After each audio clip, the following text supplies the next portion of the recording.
Il Papocchio, anzi, tutto quello che non avete visto del Papocchio e che avreste voluto vedere, perlomeno noi speriamo che voi avreste voluto vedere.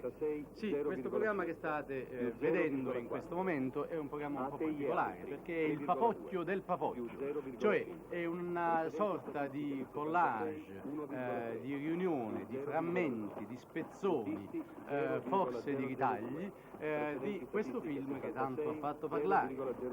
Voglio dire che alcune volte quando si fa un film che dovrebbe durare un'ora e mezza, massimo 2 ore, avanza molta roba, soprattutto quando è fatto all'insegna forse del divertimento.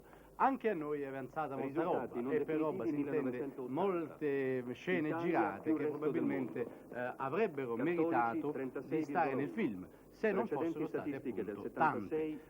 Quello che state vedendo è la scena del film, e quindi questa è stata già vista da quelli che hanno appunto visto il Papocchio, ma ci serve soltanto come apertura. Tutto quello che invece vedrete da questa scena in poi, come vedete è quella della palestra del Papa, è appunto inedito, cioè è materiale cinematografico che non è stato trasmesso, che non è stato messo nel film. E vediamo un po' come comincia. Più 3,3, protestanti 15,3, precedenti del 76 15,3.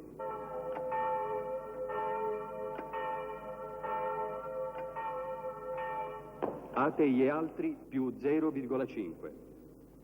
Riassumendo, il quadro generale italiano non presenta variazioni notevoli. Nel quadro generale mondiale, invece, notiamo incremento consistente dei buddisti a scapito dei cattolici. Leggero aumento di atei e altri. Polinskaya Spadiakava, come non pensato prima?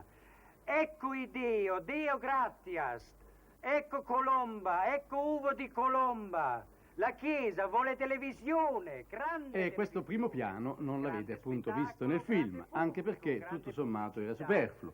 Era praticamente l'idea che ha il Papa, naturalmente nella finzione cinematografica, di mettere una televisione e di affidare poi questa televisione a qualcuno che poteva convincere il maggior numero di fedeli, casomai giovani.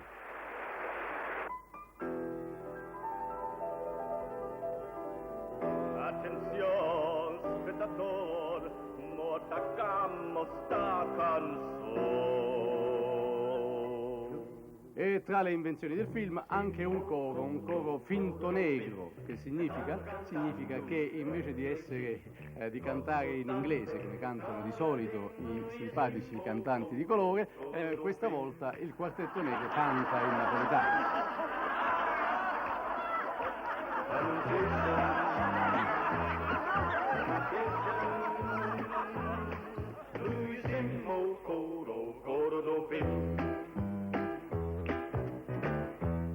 È un quartetto che sottolinea spesso le varie fasi del film, come anche questa, quando entriamo in questo finto Vaticano. Che significa che in realtà non si tratta assolutamente dei palazzi vaticani, ma della più laica reggia di Caserta, cioè la reggia gentilmente messaci a disposizione e naturalmente usata e sfruttata da Mario Marenco anche per i suoi scherzi e lazzi, ci è servita come così pretesto per ambientare invece appunto le scene nei palazzi vaticani.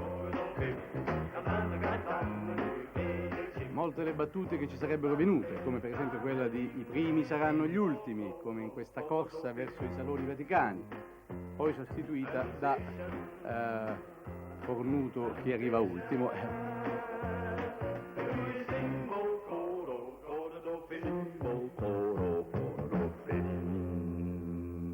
Ho ritenuto opportuno